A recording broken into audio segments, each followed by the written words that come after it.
네, 안녕하세요.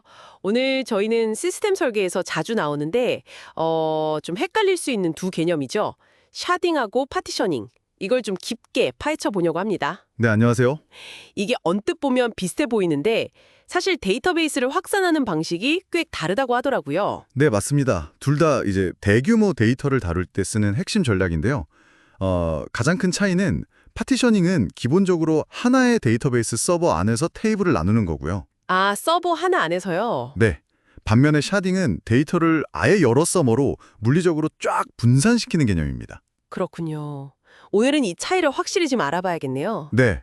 그래서 각각 언제 어떻게 쓰이는지 구체적인 예를 들어서 살펴보면 좋을 것 같습니다. 좋습니다. 그럼 먼저 파티셔닝부터 자세히 볼까요?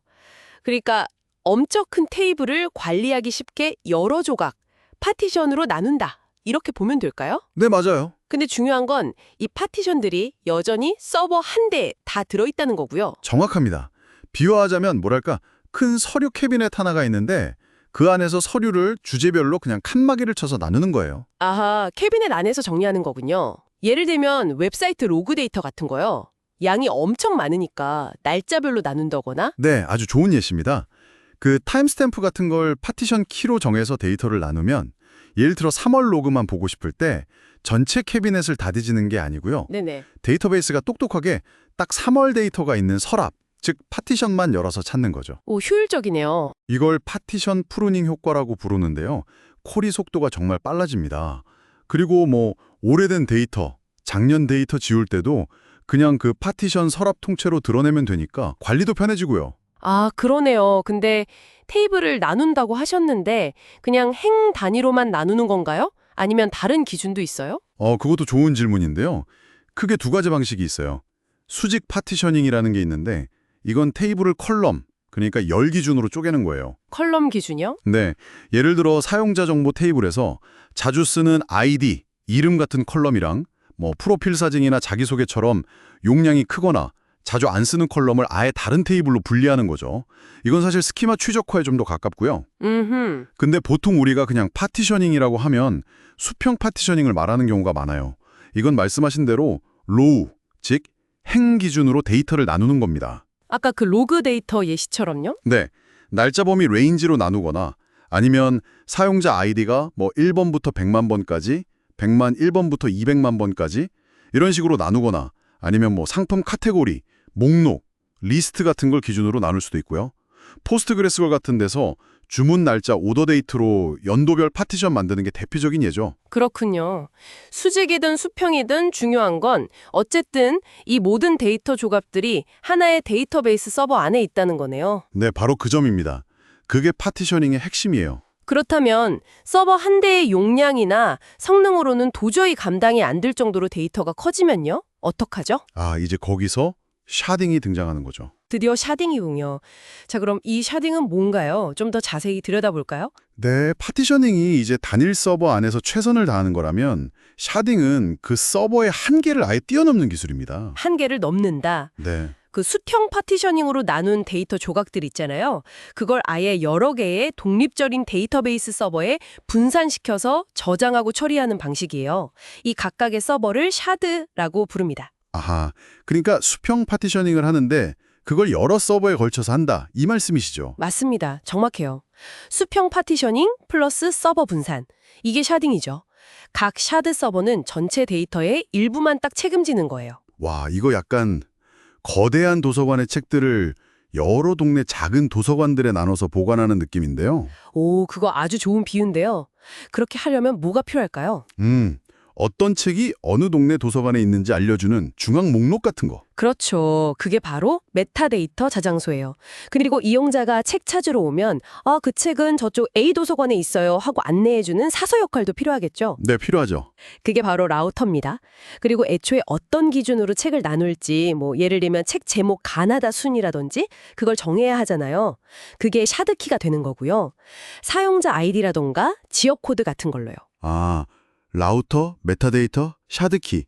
구성 요소가 좀 더 복잡하네요. 네, 여기서 이제 흥미로운 지점은 이 구성 요소들이 어떻게 잘 협력해서 사용자 입장에서는 마치 그냥 하나의 큰 데이터베이스를 쓰는 것처럼 보이게 만드느냐 하는 거죠. 예를 들어 사용자가 수억 명인 서비스라면 사용자 아이디의 특정 범위나 아니면 아이디를 해시한 값으로 나눠서 여러 샤드 서버에 분산시킬 수 있겠네요. 네, 바로 그거죠. 사용자 아이디 1번부터 100만 번까지는 샤드 A 서버, 100만 1번부터 200만 번까지는 샤드 B 서버, 이런 식으로요. 그럼 이제 애플리케이션은 사용자 요청이 오면 먼저 메타데이터 저장소, 예를 들면 레디스 같은 거를 딱 보고 이 사용자는 B 서버에 있구나 확인한 다음에 그 샤드로 직접 쿼리를 보내는 거죠. 와, 이렇게 하면 서버 한 대의 성능이나 용량 한계를 넘어서 계속 서버를 추가하면서 확장할 수 있겠네요. 이게 바로 수평 확장, 스케일 아웃이군요. 네, 맞습니다. 그게 샤딩의 가장 큰 장점이죠. 수평 확장성. 그럼 이제 확실히 정리가 되는 것 같습니다. 파티셔닝은 단일 서버 안에서 논리적으로 데이터를 나눠서 성능을 높이는 거고, 샤딩은 여러 서버에 물리적으로 데이터를 분산시켜서 시스템 전체의 확장성을 확보하는 거다. 이 차이군요. 네, 정확하게 짚으셨습니다. 그래서 파티셔닝은 주로 단일 서버에서 쿼리 성능이나 관리 편의성을 높이는 데 초점을 맞추고요. 샤딩은 데이터 규모나 트래픽이 너무 커져서 서버 한 대로 안 될 때, 그럴 때 고려하는 아주 강력한 확장 전략이죠. 강력한 만큼 뭔가 좀 어려울 것 같은데요. 맞아요. 대가가 따릅니다. 당연히 여러 데이터베이스를 관리해야 하니까 운영 부담이 커지죠. 그렇죠. 그리고 쿼리가 왔을 때 이걸 어느 샤드로 보내야 할지 결정하는 그 라우팅 로직도 잘 구현해야 하고요. 또 샤드마다 모니터링, 백업 이런 것도 다 따로 해줘야 하고. 생각만 해도 복잡하네요. 네, 특히 어려운 문제들이 몇 개 있는데요. 예를 들어 여러 샤드에 걸쳐 있는 데이터를 한 번에 조회해야 하는 경우. 이걸 크로스 샤드 쿼리라고 하는데 이게 기술적으로 꽤 복잡하고 성능도 잘 안 나올 수 있어요. 데이터를 합쳐야 하니까요. 그렇죠. 그리고 또 하나는 리샤딩이라는 건데요. 운영하다 보면 어떤 샤드에는 데이터가 너무 몰리고 어떤 샤드는 널널하고 그럴 수 있잖아요. 네, 그럴 수 있죠. 그럴 때 데이터를 샤드 간에 재분배해야 하는데 이게 서비스 중단 없이 하려면 정말 어려운 작업이거든요. 와, 쉽지 않겠네요. 네.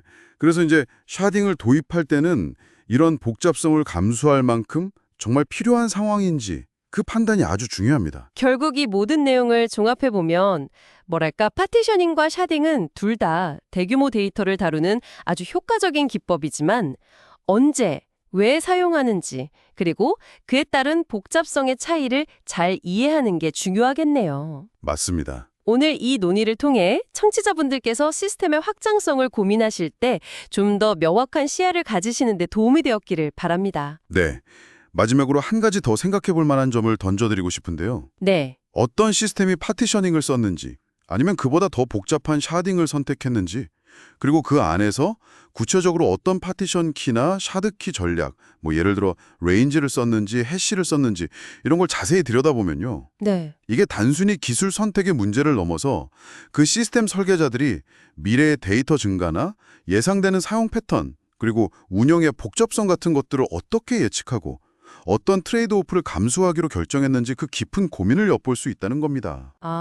그 선택 자체가 시스템의 철학을 보여줄 수도 있겠군요. 그렇죠. 이 결정 뒤에 숨겨진 이야기들을 더 탐구해 보시는 것도 굉장히 흥미로운 여적이 될 거라고 생각합니다.